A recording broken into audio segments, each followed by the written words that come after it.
Você pode se assentar. A gente costuma dizer aqui no Brasil que o ano só começa depois do... Eu não sei se eu vou frustrar você, mas na verdade, se o seu ano só começa depois do carnaval, eu preciso dizer que você é um privilegiado. Porque desde janeiro, para mim, o ano já começou. Em alguns momentos, a impressão que eu tenho é que eu e você estamos vivendo 2024, parte 2.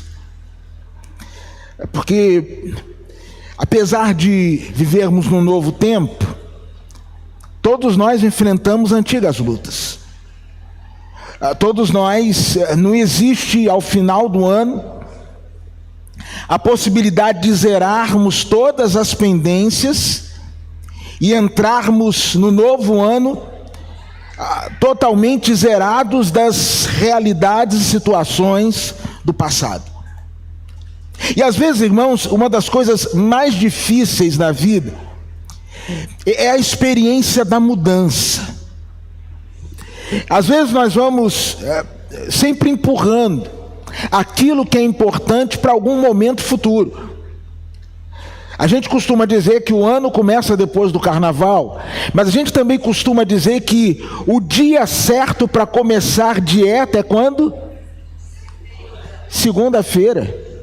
Hoje é domingo, então você pode meter o pé na jaca, louvado seja Deus por isso. A gente vai empurrando as coisas com a barriga e vai deixando de tomar algumas decisões que são importantes para a nossa história. A gente vai deixando a vida nos levar. E quando por vezes acordamos, é tarde demais. Por isso eu acredito que Deus nos trouxe até aqui nesta noite para dizer a mim e a você que chegou a hora da gente levantar e caminhar.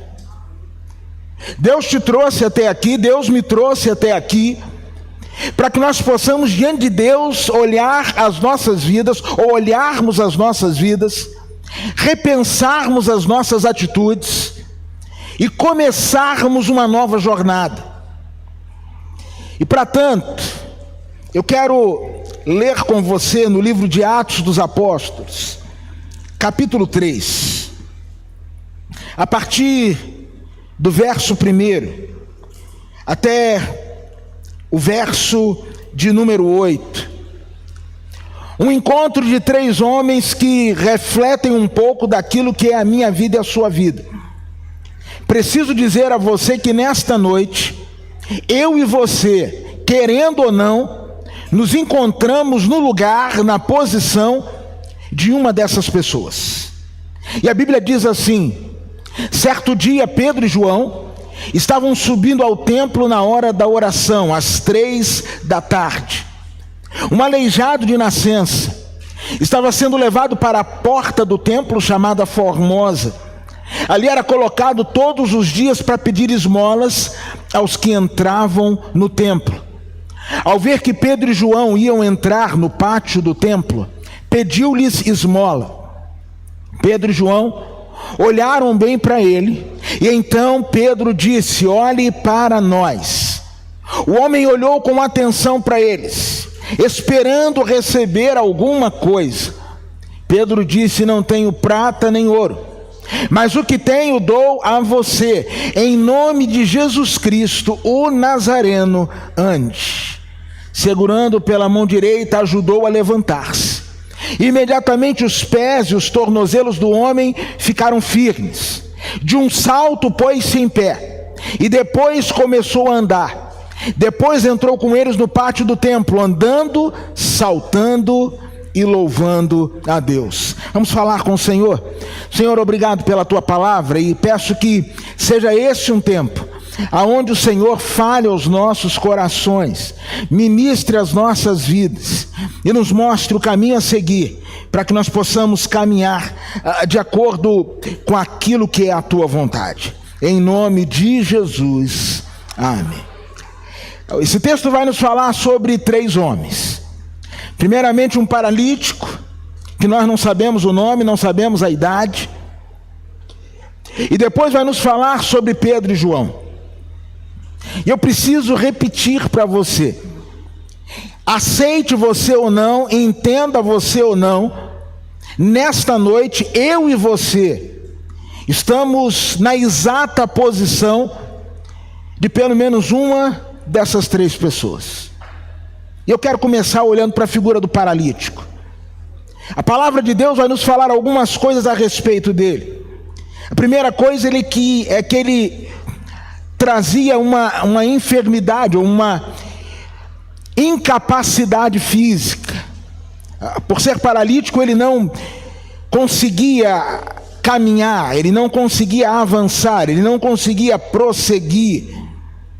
E sabe de uma coisa? Talvez nesta noite existam pessoas aqui que, do ponto de vista físico, não estejam paralisadas, mas talvez estejam paralisadas pelos traumas da vida, estejam paralisadas pelas frustrações da vida. Quanta gente eu e você conhecemos que, depois de terem passado por uma experiência difícil, por uma experiência amarga, nunca mais conseguiram levantar a cabeça.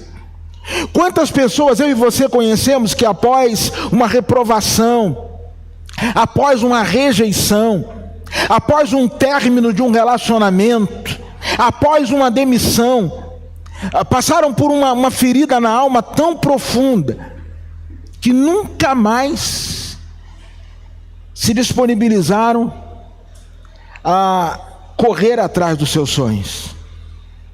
Eu não sei se você já passou por um processo de exclusão. Eu lembro que eu era adolescente e eu cantava no coral. E esse pessoal da música tem um ouvido diferenciado.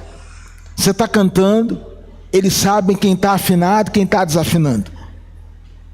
E aí, Luciano, eu cantava no coral e um dia, no ensaio, a gente estava cantando uma música que era mais ou menos assim: ele é diferente, meu campeão, ele é diferente, meu rei. Aí o regente parou e falou assim: só os meninos no meu rei. Meu rei. Ele falou: agora só o pessoal do baixo. Eu estava no baixo. Só vocês. Meu rei. Ele falou: agora só vocês 4.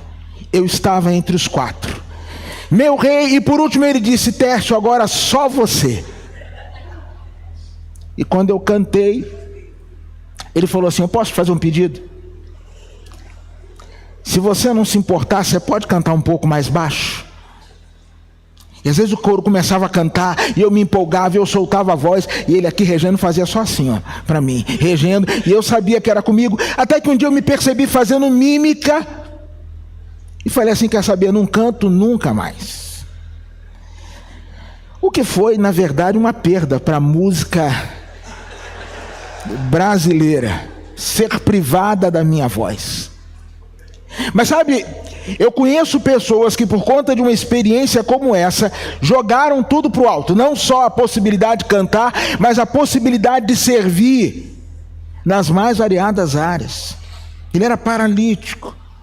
A palavra de Deus vai nos dizer que ele era dependente. Todos os dias pessoas o colocavam à porta do templo para que ele pudesse mendigar. E existem alguns de nós que aqui estamos que têm um nível de dependência assustador. Alguns de nós nos tornamos dependentes como fruto de manipulações que foram impostas sobre nós. Outros gostam do lugar da dependência. Outros gostam de não ter autonomia, de não ter que tomar decisão. E quantas vezes, pelas circunstâncias da vida, nos vemos como esse paralítico, sendo jogado de um lado para o outro, sendo posto no lugar e sendo tirado deste lugar, sendo carregado para lá e para cá. Mas quando olho para esse paralítico, há uma terceira coisa que me chama a atenção. Ele estava todos os dias no templo, mas a sua vida não mudava. Você conhece alguém assim? Todo dia está no templo, mas a vida não muda. Todo dia está no templo, todo santo dia, abriu o templo, lá está ele na escadaria, mas a vida não muda, o discurso não muda, as práticas não mudam, não consegue vencer a paralisia, continua dependente das mais variadas coisas. E talvez, irmãos, nós estejamos confundindo intimidade com Deus com igrejismo. Tem gente, irmãos, que não perde um culto, que não perde uma missa, que não perde uma celebração, mas que a vida continua do mesmo jeito. Deixa eu dizer uma coisa para você, não adianta nada eu vir para cá todo domingo, toda terça, toda quinta,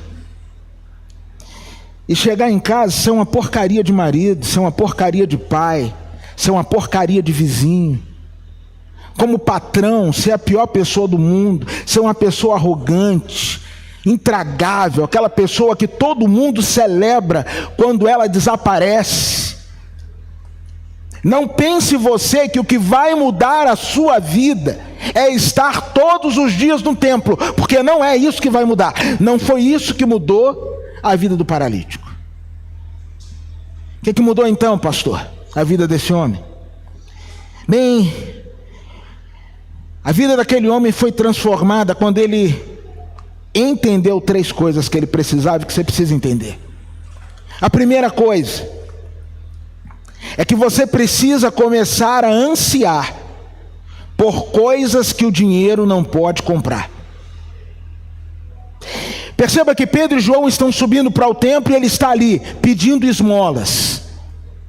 E o dar esmolas fazia parte da religiosidade judaica. Jesus falou sobre isso em Mateus capítulo 6, quando ele falou sobre jejum, quando ele falou sobre oração, mas ele falou também sobre esmola. Aquilo que a sua mão direita fizer, a esquerda não precisa saber. Ele estava ali esperando uma esmola. Lá vem Pedro e João. E Pedro e João param perto dele. Ele pede uma esmola e Pedro diz assim: olha para nós. O texto vai nos dizer que aquele homem olhou fixamente para Pedro e João, esperando receber alguma coisa. E a primeira palavra dos apóstolos foi: nós não temos ouro nem prata. Imagina, ele estava esperando receber a oferta que mudaria a vida dele, o Pix que salvaria a semana dele. Para você que acredita nesse negócio de tigrinho, a carta premiada do tigrinho. E o texto vai nos dizer que a primeira coisa que Pedro e João disseram foi: nós não temos aquilo que você acha que é a sua maior necessidade.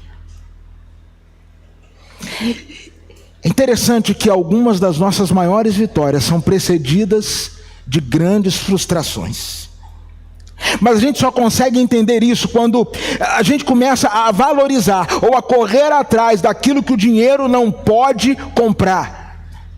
Nós somos hoje uma geração marcada pelo consumo, ter, possuir. Nós queremos o tempo todo amealhar, nós queremos o tempo todo reter. Eu lembro de um amigo pastor que fez uma viagem a Cuba. Ele chegou no quarto onde ele estava hospedado e colocou para fora da mala 4 pares de sapato.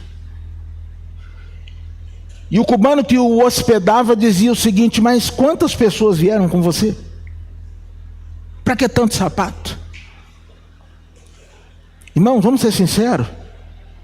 Tem irmã aí que tem a unção da centopeia, tem mais de 100 pares de sapato em casa, e abre o armário e diz: eu não tenho nada. A vida da gente nunca vai ser plenamente satisfeita enquanto a nossa busca for por coisas que só o dinheiro pode comprar. Entenda uma coisa: existem coisas que têm preço e existem coisas que têm valor. Um carro tem preço, um relógio tem preço, uma roupa tem preço. A felicidade de um filho, quanto custa? Quem já teve um filho doente e viu o filho ser curado, quanto custa? Um eu te amo sincero, vale quanto?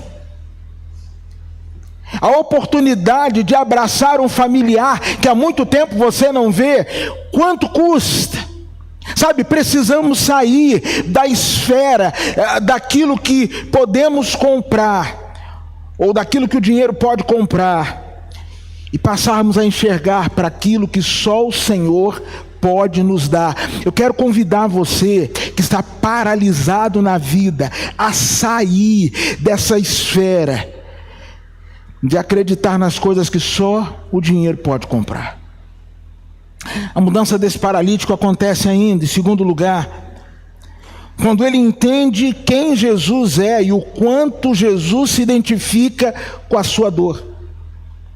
O texto vai nos dizer, no verso de número 6, não tenho prata nem ouro, mas o que eu tenho, isto te dou, em nome de Jesus Cristo, o Nazareno, ande. Eu gosto dessa expressão, o Nazareno. E é interessante observarmos que Pedro vai falar no capítulo 3, vai falar no capítulo 4 sobre o Nazareno. Você lembra que lá no Evangelho de João, quando foi dito que Jesus era de Nazaré, alguém disse assim: pode vir alguma coisa boa de Nazaré? Irmão, pensa num lugar ruim. Pensa numa região esquisita, pensa num bairro esquisito, só não fala. Vai com o irmão que está do seu lado, mora lá. Pensa num lugar que você só de ouvir arrepia. Irmãos, eu fui criado num dos bairros que eu hoje considero um dos mais violentos do Rio de Janeiro. Eu fui criado na Penha, região do Complexo do Alemão, da Vila Cruzeiro. Desde pequeno eu via tiroteio, gente assassinada, as coisas mais terríveis acontecendo. E eu confesso a vocês que hoje, quando eu vou ao Rio, ou se eu precisar ir ao Rio e alguém me convidar para ir à Penha, pode ser para o que for, mas eu não quero ir de jeito nenhum.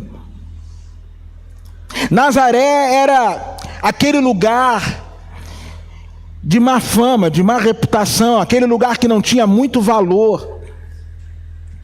E aquele mendigo também era uma pessoa com pouquíssimo valor. Aquele mendigo, por conta da sua enfermidade, nem no templo podia entrar.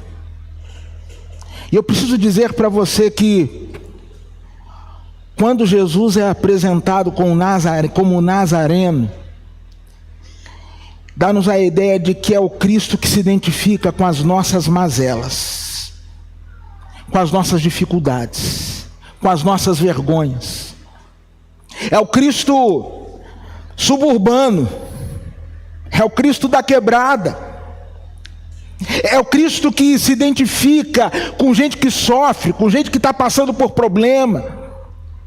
É o Cristo que entende o que é ser olhado de banda, o que é sofrer uma discriminação, o que é ser rebaixado, o que é ser excluído, o que é ser zoado, o que é ser desacreditado.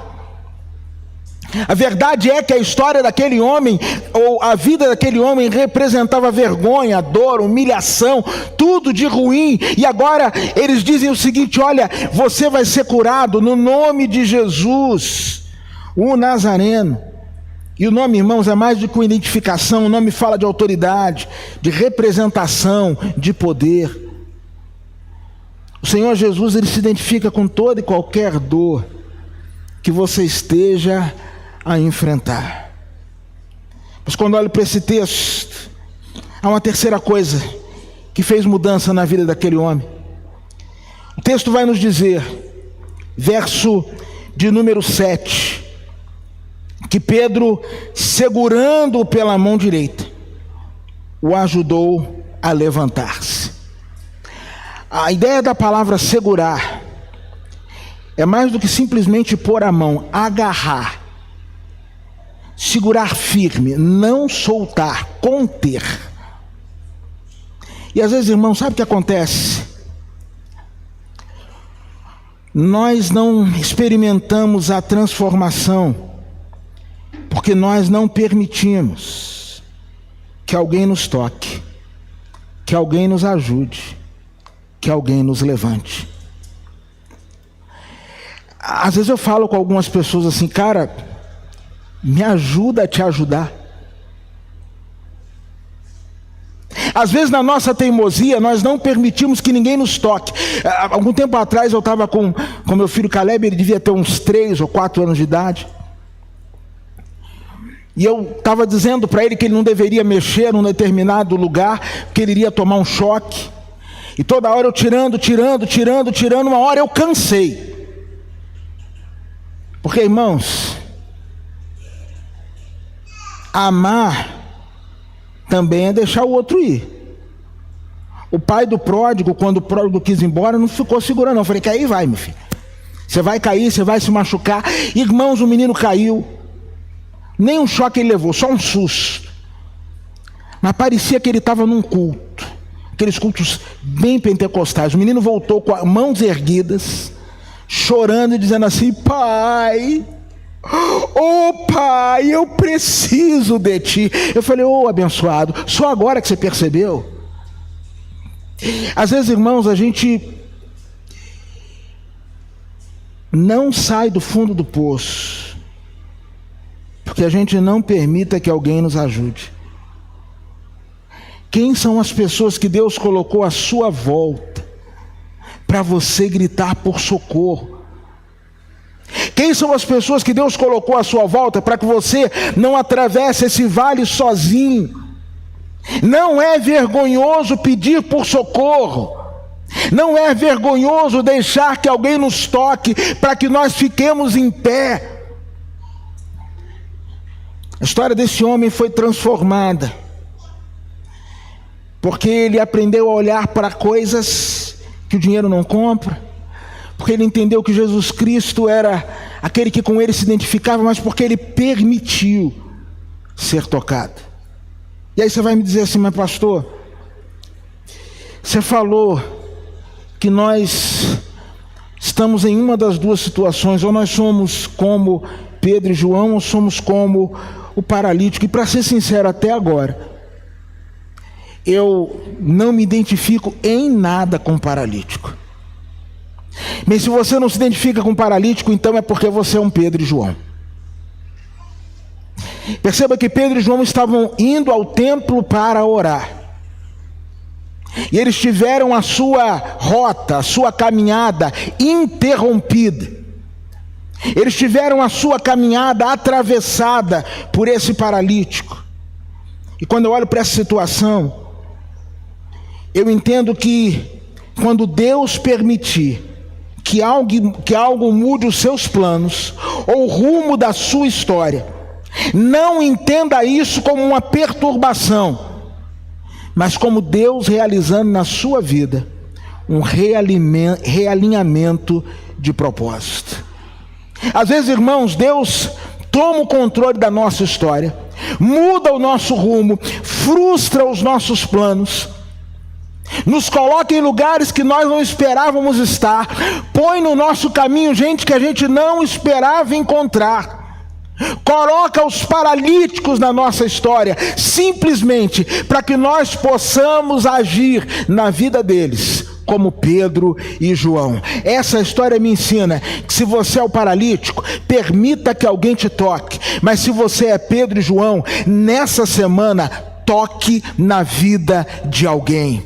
Se você está enfermo, olhe para coisas que são para além daquilo que o dinheiro pode comprar. Mas se você está curado, declare o nome de Jesus para aqueles que estão caídos. Ou você está de um lado, ou você está do outro. Ou você precisa de ajuda para ficar em pé, ou você vai ser um instrumento para colocar aqueles que estão caídos de pé. Sabe, irmãos, eu preciso dizer para você que talvez uma das grandes tragédias dos nossos dias seja o fato de termos criado um evangelho, que é o evangelho do salvo, seguro e satisfeito. Aquele evangelho onde eu estou muito feliz com aquilo que Deus tem feito na minha vida. Eu estou muito feliz com aquilo que Deus tem feito na minha história. Eu estou muito feliz com aquilo que Deus tem realizado na minha família. E sabe, eu começo a entender que eu sou o final da bênção. Se você está caído, Deus vai colocar alguém para te levantar. Mas se você está em pé, creia que hoje é dia de você ser instrumento para colocar alguém de pé. Sabe, a gente tem muito mimimi. A gente reclama muito da vida. A gente reclama muito das nossas circunstâncias. Mas eu quero desafiar você a acreditar